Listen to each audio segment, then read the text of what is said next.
wa bihi nasta'in wa ala umuri dunya waddin. Wassalatu wassalamu ala asrofil anbiya'i wal mursalin wa ala alihi washabihi ajma'in, amma ba'du. Yang terhormat Kepala Sekolah SD Negeri Sekardoja Bapak Sakib MPD, yang terhormat peserta diseminasi budaya positif, alhamdulillahirabbil alamin. Marilah kita panjatkan puja dan puji syukur kehadirat Allah Subhanahu wa taala yang telah melimpahkan rahmat, hidayah serta inayahnya sehingga pada hari ini kita dapat berkumpul dalam acara diseminasi budaya positif di SD Negeri Sekardoja, Kecamatan Larangan, Kabupaten Brebes. Salawat serta salam tak lupa kita curahkan kepada junjungan kita Nabi besar Muhammad Sallallahu Alaihi Wasallam yang telah membawa kita dari zaman jahiliyah ke zaman Islamiyah, dan semoga kelak nanti kita mendapatkan syafaatnya. Amin amin ya rabbal alamin. Ya, di sini saya sebagai pembawa acara akan membacakan susunan acara pada hari ini.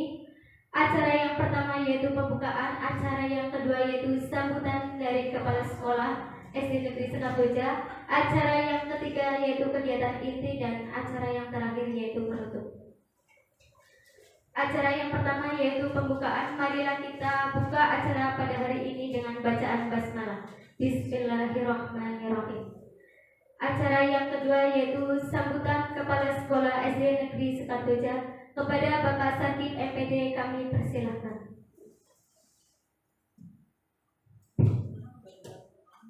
Bismillahirrahmanirrahim. Assalamualaikum warahmatullahi wabarakatuh. Yang terhormat CGB dari SD Negeri Sekardoja, peserta designasi budaya positif.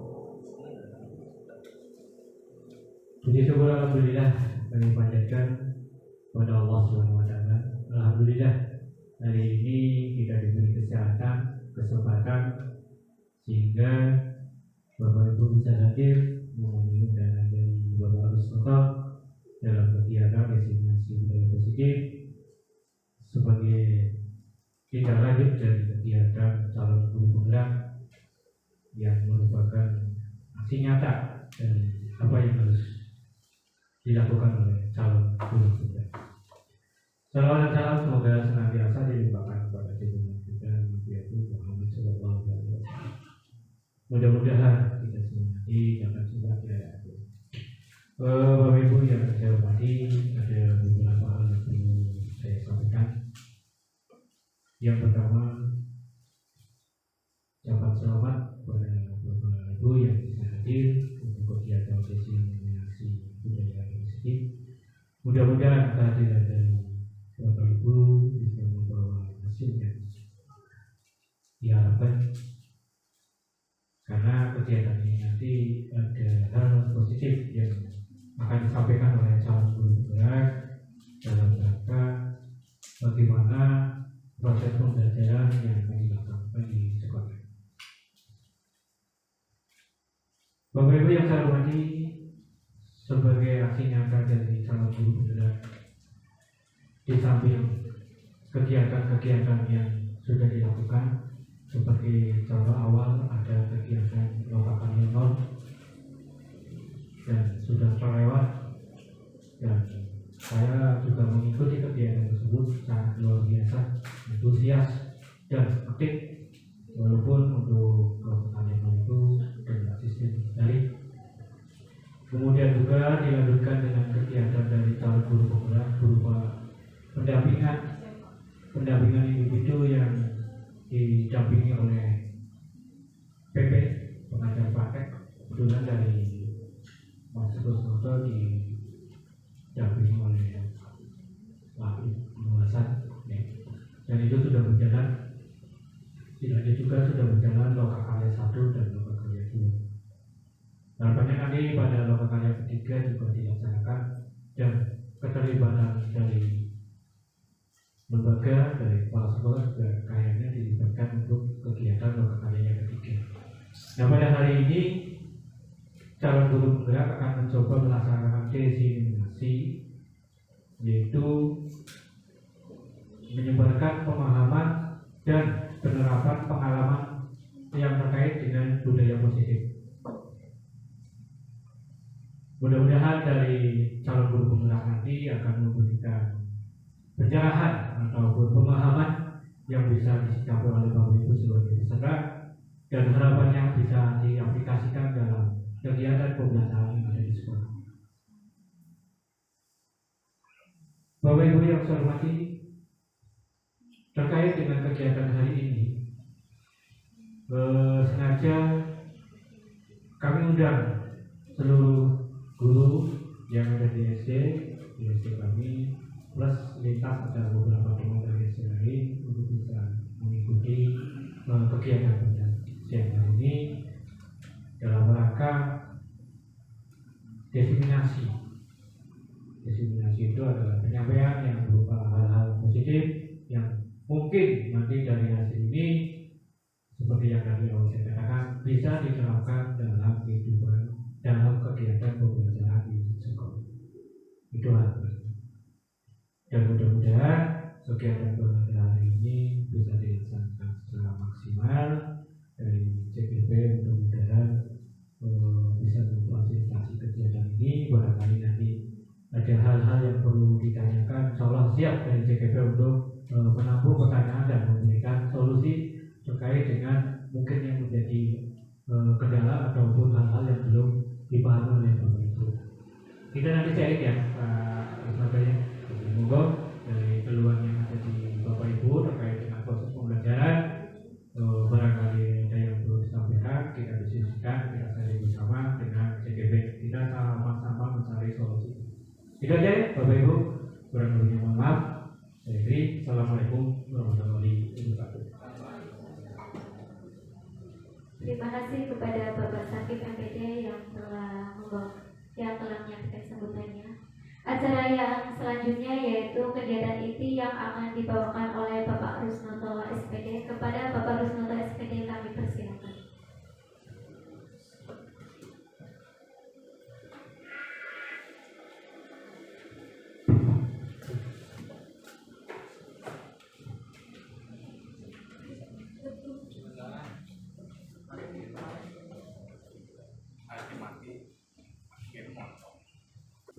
Assalamualaikum warahmatullahi wabarakatuh. Yang saya hormati Bapak Kepala Sekolah SD Negeri Kardoja, yang saya hormati pula Bapak dan Ibu dan peserta diseminasi budaya positif CGP Angkatan 9 Kabupaten Brebes. Bapak dan Ibu yang saya hormati, dalam kurun waktu 2 bulan saya sudah mengikuti kegiatan CGP dan sekarang sudah masuk ke modul 1.4 untuk menyebarkan dan pemahaman penerapan pengalaman budaya positif sebagai salah satu aksi nyata saya di modul 1.4. Di modul 1.4 itu mempunyai beberapa konsep inti budaya positif.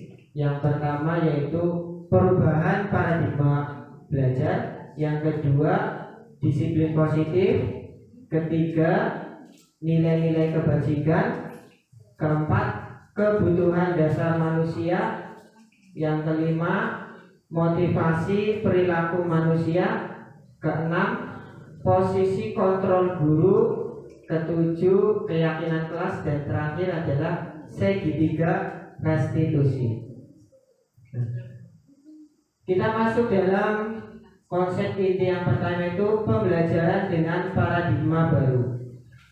Pembelajaran ini dirancang sesuai dengan prinsip pembelajaran berdiferensiasi, sehingga siswa belajar sesuai dengan kebutuhannya, sesuai juga dengan teori psikologi modern. Untuk apa? Mewujudkan profil pelajar Pancasila. Profil pelajar Pancasila itu ada 6. Pertama, beriman bertakwa kepada Tuhan Yang Maha Esa dan berakhlak mulia, bernalar kritis, bergotong royong, berkebinekaan global, mandiri dan kreatif. Selanjutnya masuk ke dalam teori kontrol, menurut Dr. William Glasser mengungkapkan tentang kontrol teori yang kemudian berkembang dinamakan choice teori, meluruskan beberapa miskonsepsi tentang makna kontrol. Yang pertama yaitu ilusi guru mengontrol murid. Yang kedua, ilusi bahwa semua penguatan positif efektif dan bermanfaat. Yang ketiga, ilusi bahwa kritik dan membuat orang merasa bersalah dapat menguatkan karakter. Terakhir, ilusi bahwa orang dewasa memiliki hak untuk memaksa. Bagaimana seseorang bisa berubah dari paradigma stimulus respon kepada pendekatan teori kontrol sesuai dengan Stephen R. Covey. Di sini ada stimulus respon yang berkaitan dengan teori kontrol. Yang pertama yaitu realitas atau kebutuhan kita sama, padahal sesuai dengan teori kontrol, realitas atau kebutuhan kita itu semuanya berbeda. Yang kedua, semua orang melihat hal yang sama, tetapi sesuai dengan teori kontrol, setiap orang memiliki gambaran yang berbeda. Yang ketiga, kita mencoba mengubah orang agar berpandangan dengan kita.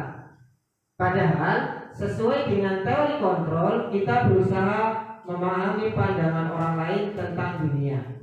Keempat, perilaku buruk dilihat sebagai suatu kesalahan, padahal itu tidak sesuai dengan teori kontrol. Semua perilaku memiliki tujuan yang sama. Yang kelima, orang lain bisa mengontrol saya, tetapi sesuai teori kontrol hanya Anda yang bisa mengontrol diri sendiri. Berikutnya, saya bisa mengontrol orang lain, tetapi menurut teori kontrol kita tidak bisa mengontrol orang lain. Berikutnya, pemaksaan ada pada saat bujukan gagal. Menurut teori kontrol, kolaborasi dan konsensus menciptakan pilihan yang baru. Dan terakhir yaitu model berpikir menang atau kalah. Tetapi sesuai teori kontrol, semua model berpikir menang. Selanjutnya, konsep inti yang ketiga yaitu disiplin positif. Disiplin positif kita sering membayangkan tentang tata tertib, teratur, dan kepatuhan pada peraturan. Padahal kata disiplin itu selalu dihubungkan dengan hukuman yang tentunya sangatlah sungguh berbeda. Karena apa?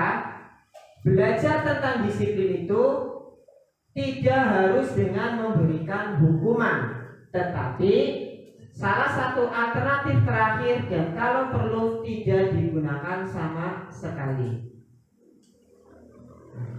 Menurut Ki Hajar Dewantara dan pandangan dari Diane Gosen dalam bukunya Restructuring School Discipline pada tahun 2021 menyatakan bahwa disiplin itu berasal dari kata bahasa Latin disciplina yang artinya yaitu belajar. Kata disiplin ini juga berasal dari akar kata yang sama dengan disiplin atau murid juga dengan pengikut. Semua ini adalah mempunyai alasan mengapa mereka mengikuti aliran atau ajaran tertentu yang tentunya timbul dari sebuah motivasi yang terbangun, yaitu motivasi intrinsik bukan ekstrinsik. Kita sebagai seorang pendidik, yaitu tugasnya apa? Yaitu menciptakan anak-anak memiliki disiplin sehingga mereka memiliki berperilaku dengan mengacu pada nilai-nilai kebajikan universal dan memiliki motivasi intrinsik. Nah, nilai-nilai kebajikan apa yang ada? Nah, nilai-nilai kebajikan ini yaitu nilai yang sudah disepakati bersama, yang lepas dari suku bangsa, agama, bahasa maupun latar belakangnya. Nilai-nilai ini menjadi suatu payung besar dari sikap dan perilaku kita, atau nilai-nilai ini merupakan suatu fondasi untuk kita berperilaku. Sifat-sifat positif ini tujuannya apa? Yaitu untuk dikemukakan sebuah tujuan oleh Diane Gosen, bahwa dengan mengaitkan nilai-nilai kebajikan yang diyakini oleh seseorang, maka motivasi intrinsiknya akan terbangun, sehingga apa? Akan timbul sebuah menggerakkan motivasi diri untuk mencapai tujuan yang mulia. Selanjutnya, contoh-contoh nilai kebajikan, yaitu contoh tentang profil pelajar Pancasila. Tadi yang sudah disebutkan ada 6: beriman, mandiri, bernalar kritis, berkebinekaan global, dan bergotong royong. Kemudian menurut Ibu Primary Year Program, contoh nilai kebajikannya ada toleransi, rasa hormat, integritas, mandiri, menghargai, empati, keinginan, kreativitas, kerjasama, dan percaya diri. Kemudian menurut petunjuk seumur hidup dan keterampilan hidup, contoh nilai kebajikannya adalah dapat dipercaya, lurus hati, pendengar yang aktif, tidak merendahkan orang lain, dan memberikan yang terbaik dari diri sendiri.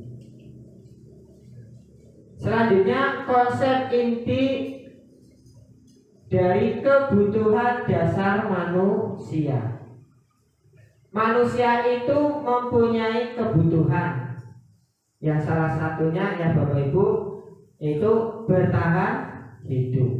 Nah, ada 5 kebutuhan dasar manusia, yaitu bertahan hidup, kepuasan atau power, kebebasan atau freedom, kesenangan atau fun, dan terakhir kasih sayang dan rasa diterima, love and belonging. Ini kebutuhan dasar hidup seorang manusia. Nah, selanjutnya motivasi perilaku manusia. Ada 3 motivasi. Yang pertama yaitu untuk menghindari ketidaknyamanan atau hukuman. Ini timbul dari sifat eksternal. Kemudian yang kedua, untuk mendapatkan imbalan atau penghargaan dari orang lain, yaitu ini timbul dari sifat eksternal juga masih. Dan yang terakhir dari 3 motivasi ini adalah untuk menjadi orang yang mereka inginkan dan menghargai diri sendiri dengan nilai-nilai yang mereka percaya. Nah, inilah unsur atau sifat internalnya yang harus kita tanamkan kepada siswa agar sifat-sifat internal ini kita timbulkan bersama-sama. Nah, kemudian hukuman, konsekuensi, dan restitusi. Apa itu pengertian hukuman? Hukuman adalah bentuk pengendalian perilaku seseorang yang bersifat memaksa, menyakitkan dengan menciptakan identitas yang gagal. Hukuman ini tidak terencana atau tiba-tiba. Anak atau murid tidak tahu apa yang akan terjadi dan tidak dilibatkan. Kemudian sifat dari hukuman ini apa? Sifatnya itu adalah satu arah dari pihak guru yang memberikan. bukan antara guru dengan siswa, tapi dari pihak guru. Murid hanya menerima suatu hukuman tanpa melalui sebuah kesepakatan atau pengarahan dari pihak guru, baik sebelum atau sesudah kejadian. Hukuman ini bisa berupa apa? Fisik, psikis, atau disakiti oleh suatu perbuatan, sebuah kata-kata. Kemudian konsekuensi. Konsekuensi adalah sebuah rencana atau sudah disepakati dan dibahas serta disetujui oleh murid dan guru. Itu yang namanya konsekuensi. Ada kesepakatan bersama. Nah, umumnya bentuk-bentuk konsekuensi ini dibuat oleh pihak guru atau sekolah dan murid sudah mengetahui sebelumnya. Sesuai konsekuensi apabila ada pelanggaran, maka konsekuensi dapat mereka terima.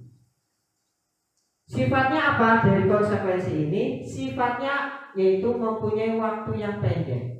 Peraturannya juga mengikuti dengan sikap murid. Guru sifatnya apa? Hanya memonitori atau memonitor sebuah perilakunya murid. Kemudian restitusi. Restitusi adalah menciptakan kondisi bagi murid untuk memperbaiki kesalahan mereka. Sebuah proses di mana restitusi ini juga untuk apa? Mencari solusi untuk masalah mereka, membantu murid berpikir tentang orang seperti apa yang diinginkan menurut teori Chalson-Goshen tahun 1996. Nah, ini bagian tentang konsekuensi, hukuman, dan restitusi. Nah, bisa dilihat Bapak Ibu di layar, ya, ada identitas yang gagal yaitu tentang hukuman, kemudian identitas yang sukses ya, mengenai disiplin yaitu tentang konsekuensi dan restitusi. Selanjutnya Bapak Ibu ada sebuah soal. Coba ada sebuah soal menurut Bapak Ibu jawabannya itu apa? Lari mengelilingi lapangan basket 2 kali karena terlambat hadir di sekolah. Hukuman atau konsekuensi? Hukuman atau hukuman? Betul. Ya, hukuman. Iya. Berikutnya, membersihkan coretan yang dibuatnya di meja tulis. Konsekuensi atau hukuman? Konsekuensi. Oke. Selanjutnya, murid diminta untuk push up 15 kali karena tidak menggunakan masker. Hukuman atau konsekuensi? Hukuman. Ya. Selanjutnya, menggantikan kertas tugas teman yang telah dicoret-coret. Hukuman atau konsekuensi? Konsekuensi. Berjemur di lapangan basket pukul 12 siang karena mengobrol dengan teman. Konsekuensi atau hukuman? Hukuman. Ya. Murid diminta bertelanjang kaki sepanjang hari karena tidak menggunakan sepatu warna hitam. Hukuman atau konsekuensi? Konsekuensi apa hukuman? Konsekuensi apa hukuman? Murid diminta bertelanjang kaki sepanjang hari karena hukuman. Nah, karena kata kuncinya tidak siswanya yang membuat kesepakatan konsekuensi dengan guru. Berdiri di depan kelas sambil mengangkat kaki satu karena tidak menjawab pertanyaan. Hukuman atau konsekuensi? Hukuman atau konsekuensi? Ayo, apa? Hukuman. Nah, karena apa? Kata kuncinya lihatnya di sini nih. Kalau konsekuensi kan menggantikan kertas tugas teman yang telah dijalankan. Berarti kan dia melakukan kesalahan, tapi untuk memperbaiki. Kalau ini kan hasil dari hukuman dari guru karena tidak melaksanakan tugasnya, gitu. Nah ini untuk berikutnya. Setelah kita mengetahui tentang konsekuensi, hukuman, dan restitusi, ada 5 posisi kontrol guru. Apa saja itu menurut Diane Gausen dalam buku Restitusi Restructuring School Discipline pada tahun 1998, bahwa guru perlu meninjau kembali penerapan disiplin di dalam ruang-ruang kelas. Apakah telah efektif atau berpusat atau memerdekakan murid, bagaimana dan mengapa. Berdasarkan teori kontrol Dr. William Glasser, Gausen berkesimpulan ada 5 posisi kontrol guru. Apa saja itu? Yang pertama yaitu penghukum. Yang kedua, pembuat merasa bersalah. Yang ketiga, sebagai teman. Keempat, pemantau. Dan terakhir, sebagai manajer. Nah, sekarang Bapak Ibu, ini ada sebuah video tentang 5 posisi kontrol yang sudah saya ambil. Ini ada video tentang kasus murid yang terlambat hadir di sekolah. Ini sebagai posisi penghukum.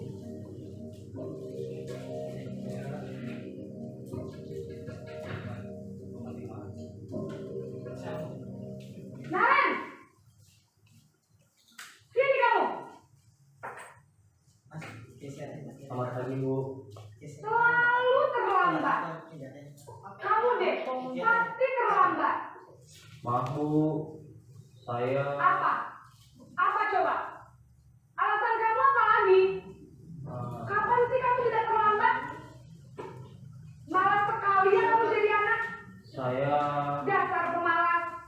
Gak kapok-kapok sih kamu.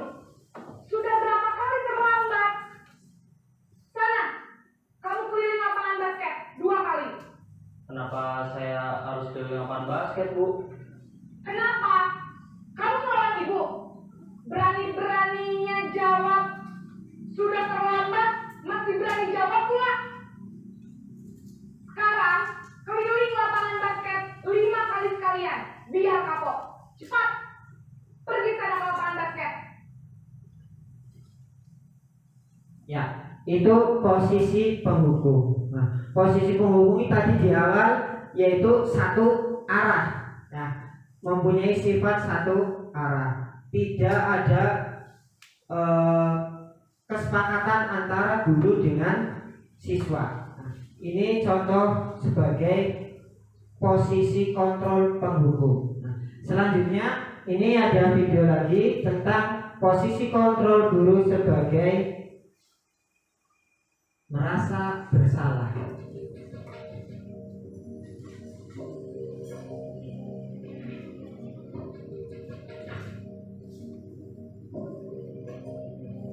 Naren,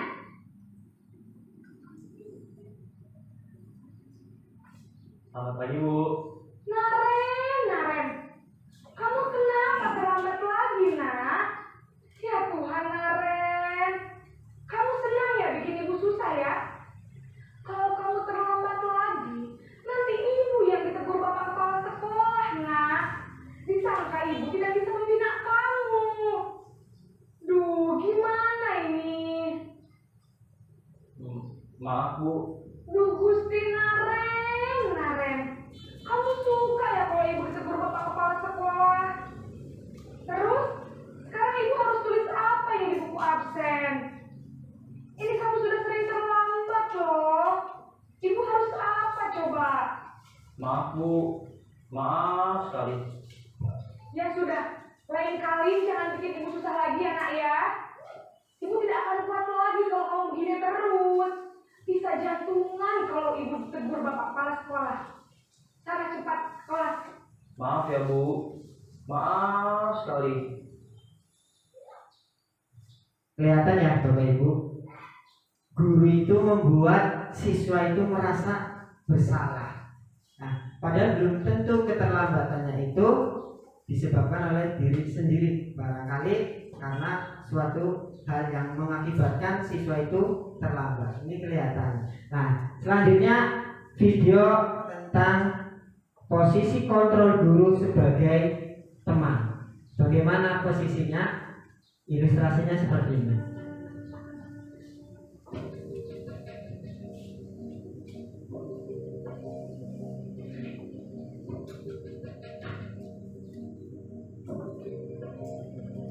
Naren!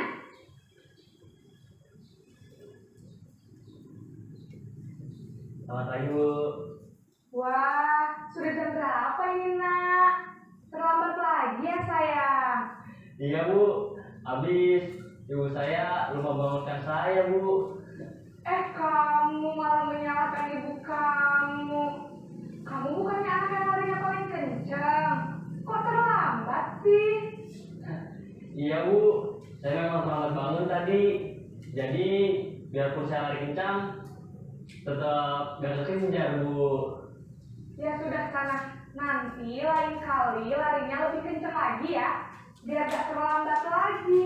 Bikin senang ibu demi ibu. Bisa kan? Bisa Bu. Ya sudah sana masuk kelas. Ibu beresin urusan absen kamu. Kamu ini ada-ada saja. Ya, kelihatan ya baru seakan-akan ya sesuai posisi kontrol seorang guru itu dengan teman, anggap siswa itu teman sendiri. Nah, tidak ada batasan antara guru dengan siswa. Nah, di sini. Nah, terus sesuai dengan posisi kontrol guru tadi ada disebutkan ada 5. Ini terakhir 5 posisi kontrol terakhir yaitu sebagai manajer. Seperti apa ilustrasinya? Seperti ini Bapak Ibu. Posisi pemantau atau monitor.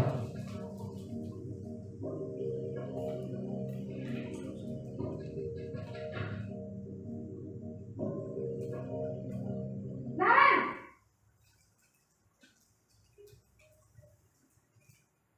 Selamat pagi Bu. Naren, apa peraturan sekolah kita tentang jam berapa kita harus masuk sekolah, nak? Kita harus di sekolah jam 7 Bu. Iya betul, sekarang sudah jam 7.20. Naren sudah tahu konsekuensinya jika terlambat hadir. Paham Bu, saya harus tinggal kelas pas jam istirahat selama 20 menit. Iya benar, konsekuensinya demikian. Jadi nanti jam 9.30 pas istirahat, kamu harus tinggal di kelas, kerjakan tugas tambahan untuk ketertinggalan kamu, ya? Baik Bu. Nah, itu posisi kontrol guru sebagai manajer. Nah, di sini dasar dari sebuah kesepakatan atau keyakinan yang sudah disepakati bersama sehingga murid ketika melanggar itu sudah tahu konsekuensinya, sudah paham akan apa yang mereka dapatkan setelah melanggar keyakinan atau kesepakatan. Sekarang Bapak Ibu kita coba. Bapak Ibu posisi kontrolnya sebagai apa? Patuhi aturan saya atau awas? Maksudnya kontrol apa? Masuk di posisi kontrol apa Bapak Ibu? Patuhi aturan saya atau awas? Apa? Maksudnya apa Bapak Ibu? Ayo.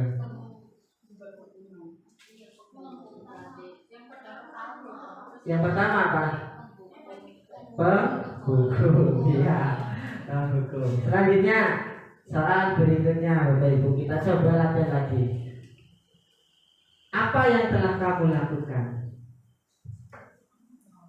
Maksudnya apa Bapak Ibu?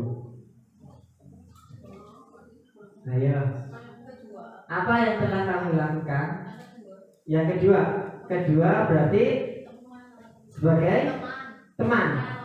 Apa merasa bersalah? Yang pertama yaitu penghukum, yang kedua merasa bersalah, ketiga itu teman, keempat pemantau atau monitor, yang kelima itu manajer. Nah ini masuk ke yang keberapa? Apa yang telah kamu lakukan? Apa? Pemantau. Ya, pemantau, ya, atau memonitor. Karena apa? Apa yang kamu lakukan? Apa yang telah kamu lakukan? Berarti kamu monitor. Ya, Bapak Ibu ya. Selanjutnya, ini apa Bapak Ibu? Gimana coba kalau orang tua kamu tahu bahwa perbuatan kamu itu begini? Apa Ibu? Ayo. Sebagai apa Bapak Ibu posisi kontrolnya? Apa? Merasa bersalah atau membuat merasa bersalah. Nah, karena apa di sini? Seakan-akan guru itu menyalahkan siswa atau murid. Nah, ketika dilaporkan atau melaporkan kepada orang tuanya.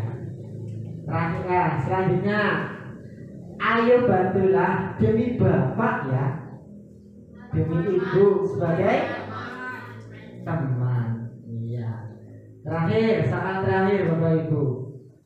Apa rencana kamu untuk memperbaiki hal ini? Sebagai manajer ya. Itulah 5 posisi kontrol yang harus kita tanamkan Bapak Ibu.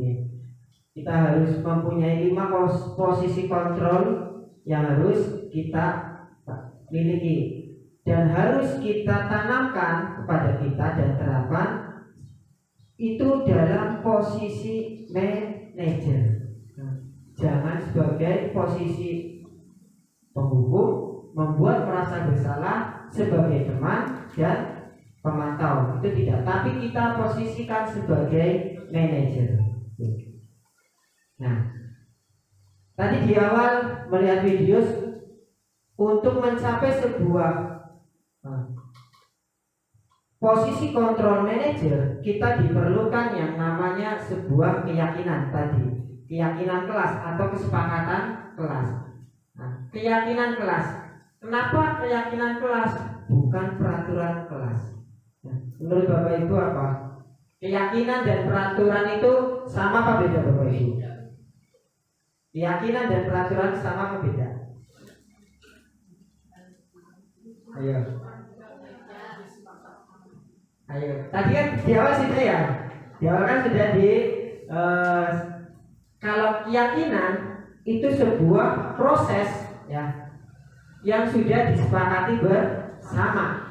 Tapi peraturan itu dibuat oleh guru atau sekolah. Nah, jadi peraturan itu tidak sama dengan keyakinan. Nah, keyakinan itu adalah nilai-nilai kebajikan universal yang telah disepakati secara tersirat dan tersurat terlepas dari latar belakang, suku, bahasa, negara maupun agama yang telah dipegang dan diyakini seseorang. Nah, meyakini kelas itu adalah kesepakatan yang dibuat berdasarkan nilai-nilai kebajikan universal. Apa saja nilai-nilai kebajikan universalnya? Nah, tadi ada di awal kan ada toleransi, jujur, menghargai, di awal sudah disampaikan. Kemudian bagaimana sih caranya pembentukan sebuah keyakinan kelas? Keyakinan kelas itu dibuat secara abstrak daripada peraturan yang lebih dirinci dan konkret. Keyakinan kelas itu berupa pernyataan yang universal yang dibuat dalam bentuk kalimat positif. Keyakinan kelas juga tidak terlalu banyak sehingga diingat dan mudah dipahami. Berikutnya, keyakinan kelas sebaiknya sesuatu yang dapat diterapkan di lingkungan tersebut. Nah, yang terakhir, semua warga kelas hendaknya ikut berkontribusi dalam pembuatan keyakinan kelas. Nah, kemudian prosedurnya, kalau tadi pembentukannya, sekarang prosedurnya, tahapan-tahapan, langkah-langkah dalam pembentukan keyakinan kelas atau di sekolah. Yang pertama yaitu mempersilahkan warga sekolah atau murid untuk memberikan pendapatnya, curahannya tentang peraturan yang akan disepakati. Yang kedua, mencatat semua masukan-masukan para murid. Yang ketiga, setelah sudah mencatat, guru menyusun keyakinan kelas sesuai prosedur pembentukan keyakinan. Nah, ini dibentuknya dalam kalimat-kalimat positif, tidak kalimat negatif. Contoh, jangan berlari di kelas atau koridor, tapi buatlah sebuah kalimat positifnya, berjalanlah di kelas atau koridor. Keempat, tinjau kembali setelah daftar yang sudah dicurahkan oleh anak atau siswa. Yang kelima, tinjau ulang keyakinan sekolah atau kelas secara bersama-sama. Setelah diyakini bersama-sama, nah barulah guru meyakini dan kesepakatan kelas dibuat, maka warga sekolah untuk meninjau lagi, melihat lagi. Ketika sudah ditinjau dan ternyata sudah sepakat, maka warga sekolah menyetujui dan menandatangani keyakinan kelas tersebut. Nah, setelah ditandatangani baru dipublikasikan atau diletakkan dalam dinding kelas yang mudah dilihat. Nah, contoh keyakinan kelas 5 ini Bapak Ibu yang sudah dibuat. Nah, ini juga ada kesepakatan kelas, ada keyakinan kelas yang sudah saya terapkan dalam kelas 6. Nah, ini contoh keyakinan kelas. Contoh keyakinan kelas untuk kelas 1. Yang pertama, setiap anggota kelas perlu belajar. Setiap anggota kelas perlu senang. Setiap anggota kelas perlu melakukan tugas. Setiap anggota kelas perlu saling menghargai. Nah, yang kelima, selalu bersikap positif, senantiasa menjadi diri terbaik. Yang ketiga, berkomitmen terhadap setiap tugas. Ini contoh-contoh keyakinan kelas. Terakhir Bapak Ibu, dari konsep inti dari modul 1.4 yaitu segitiga restitusi. Ada langkah-langkah yang sesuai dengan teori kontrol. Ada 3 tahapan. Yang pertama yaitu menstabilkan identitas. Yang kedua, validasi tindakan yang salah. Dan terakhir, menanyakan keyakinan. Ciri-ciri untuk menstabilkan identitas ini berkaitan dengan menghubungkan kalimat meyakinkan kepada siswa atau murid. Contoh, berbuat salah itu tidak apa-apa. Tidak ada manusia yang sempurna. Saya juga pernah melakukan kesalahan seperti itu. Kemudian bapak atau ibu tidak tertarik mencari siapa yang salah, tetapi bapak ibu ingin mencari solusi dari permasalahan ini. Ini ciri-ciri atau kalimat untuk menstabilkan identitas. Kemudian tahapan restitusi yang kedua yaitu validasi tindakan yang salah. Nah, kalimatnya seperti apa? Yang ini untuk memvalidasi sebuah kebutuhan siswa. Nah, kalimatnya, padahal kamu bisa melakukan yang lebih buruk dari ini ya. Kamu pasti punya alasan mengapa melakukan hal itu. Kamu patut pada dirimu sendiri karena kamu telah melindungi sesuatu yang penting buat kamu. Nah, Ini tahapan kedua segitiga restitusi. Yang terakhir yaitu menanyakan keyakinan. Dalam hal ini menghubungkan keyakinan yang sudah disepakati bersama dalam kelas atau sekolah. Yang pertama kalimatnya, apa yang kita percaya sebagai kelas atau keluarga. Tadi di dalam video juga kita melihat ya, apa yang kita yakini. Apa nilai-nilai umum yang kita telah sepakati. Yang keempat, kamu mau jadi orang yang seperti apa. Itu Bapak Ibu, dari saya terima kasih Bapak dan Ibu yang sudah hadir mengikuti diseminasi kegiatan budaya positif. Dari saya ucapkan terima kasih. Salam dan bahagia. Salam guru penggerak, tergerak, bergerak, dan menggerakkan. Saya ucapkan terima kasih sekali lagi. Billahi taufiq wal hidayah. Assalamualaikum warahmatullahi wabarakatuh.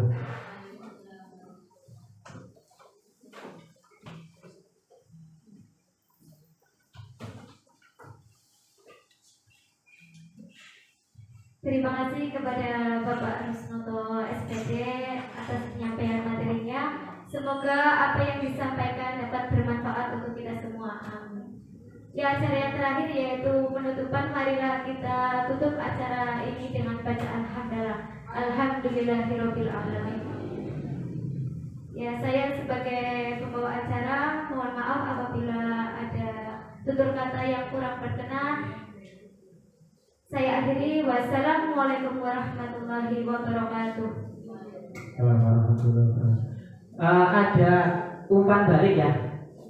Nanti diisi ya Bapak Ibu, ada umpan balik.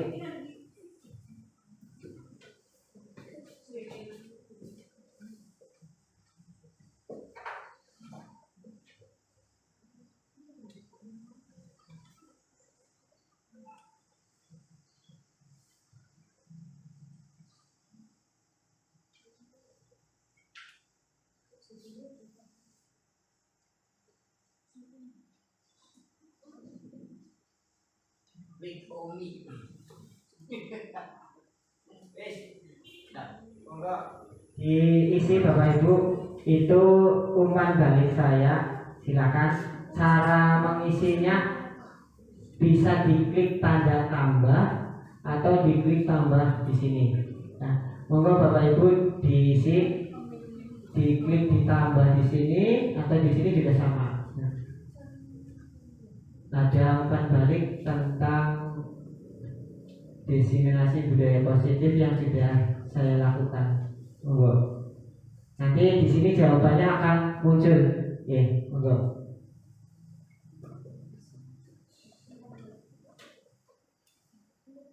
Di grup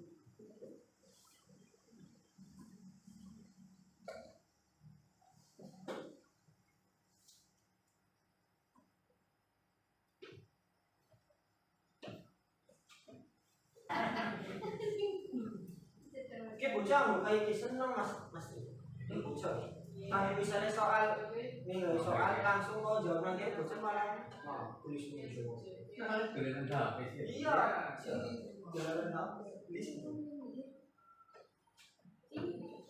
Diisi nama ya, subjeknya dikasih nama. Ketika klik tambah, subjeknya nama ibu. Nah, tuliskan sesuatunya di sini, ya. Nah, di sini.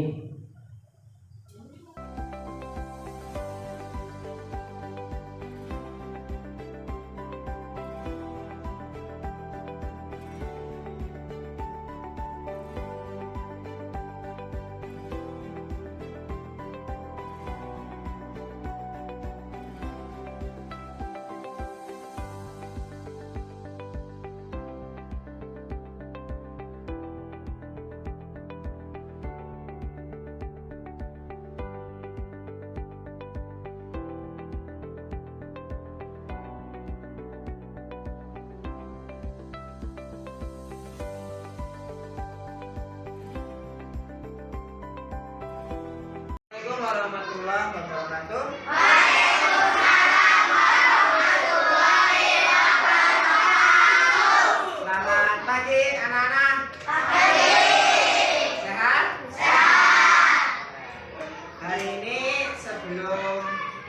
kegiatan pelajaran dimulai, kita akan membuat keyakinan kelas.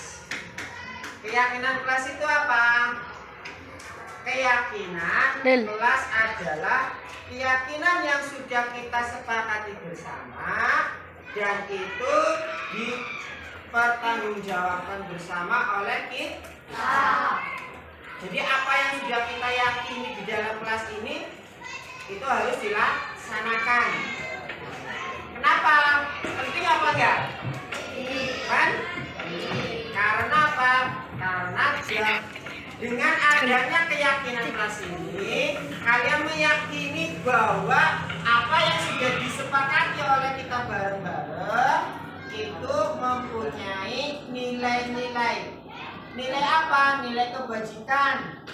Nilai kebajikan ini bisa religius, kebersamaan, gotong royong, saling menghargai, saling menghormati. Contohnya apa? Keyakinan kelasnya. Pak Guru kasih contoh. Misalnya tadi kita di sebelumnya apa? Membaca Al-Quran. Jadi keyakinan kelasnya apa di sini? Berarti membaca Al-Quran setiap hari Senin, Rabu, Jumat. Berarti kita meyakini bahwa setiap hari Senin, Rabu, dan Jumat kita membaca Al-Quran juz amma. Keyakinan kelas ini bisa berupa sebuah kalimat yang baik, kalimat positif. Tadi kita setiap hari Senin, Rabu, Jumat membaca Al-Quran. Berarti apa kalimatnya? Setiap anak kelas 5 atau siswa kelas 5 membaca Al-Quran setiap Senin, Rabu, dan Jumat. Terus apalagi datang tepat setiap kelas 6 datang tepat. Nah, sekarang Pak Guru kepengen kalian sebuah kalimat positif yang sudah kamu dapatkan atau kamu tuliskan dalam stick note ya, dalam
keyakinan kelas yang sudah dituliskan. Untuk Santi Mufika sama setiap hari Kamis Sabtu membaca literasi. Suneri membaca Al-Quran dan juz amma sama.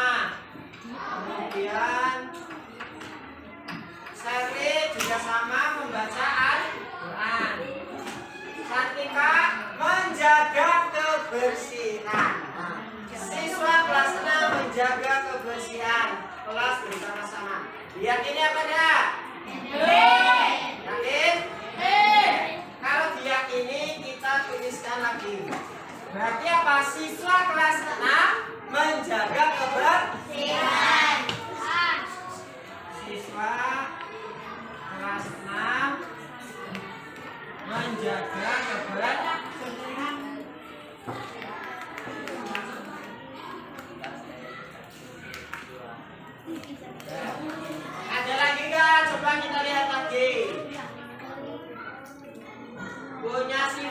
juga sama, itu membaca literasi.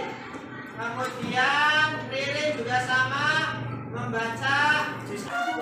Berikutnya, siswa kelas 6 tidak boleh membuli. Berarti apa? Siswa kelas 6 anti bullying. Siswa kelas 6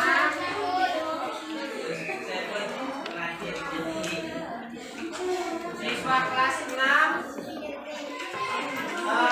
no bullying, ya, no bullying.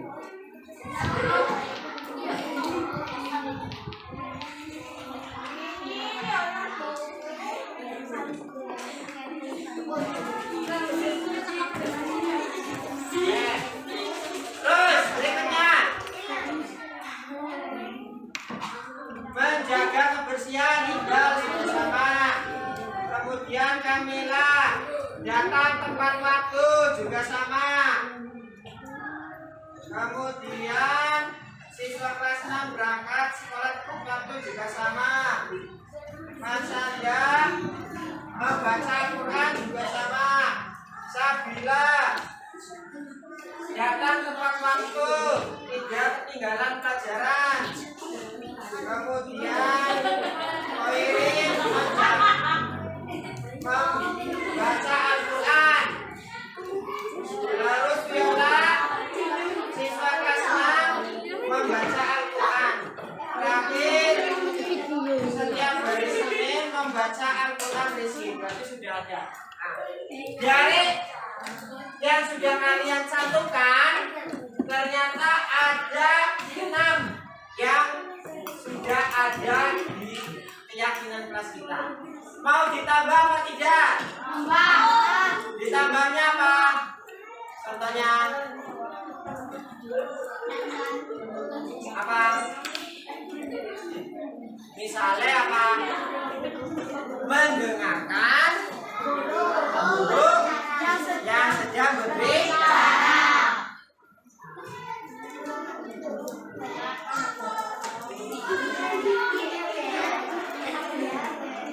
Siswa kelas 6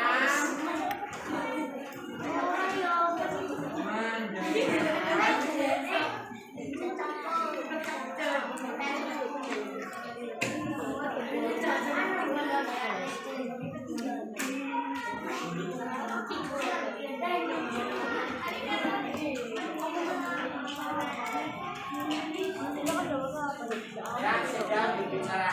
Ya. Sekarang kita lihat nilai-nilai yang ada dalam keyakinan kelas. Keyakinan kelas yang pertama membaca Al-Quran setiap hari Senin, Rabu, dan Jumat. Keyakinan ini mendapatkan atau nilai yang terkandung apa? Religius. Ya. Religius. Kemudian membaca literasi setiap hari Senin, Kamis, dan Jumat. Nilai yang terkandung apa? Nilainya? Yo. Apa? Nilai pengetahuan. Kemandirian. Terus siswa kelas 6 datang tepat waktu. Nah, berarti apa? Tanggung jawab. Disiplin. Terus no bullying. Dilarang siswa kelas 6 saling membuli temannya. Menghargai teman. Dilarang mengolok-olokkan. Dilarang kan ya? Nah, ini keyakinan kelas kita bisa disepakati.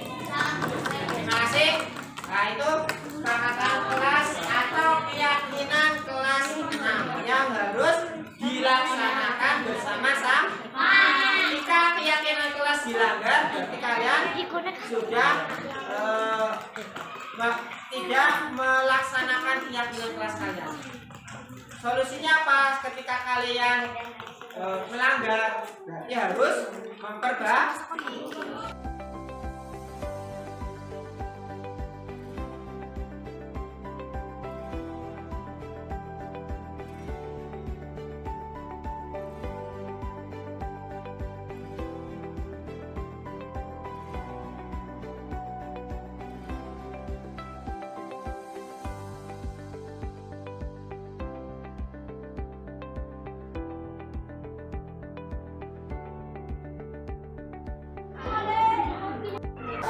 sekali. Sangat senang sekali. Sangat senang sekali.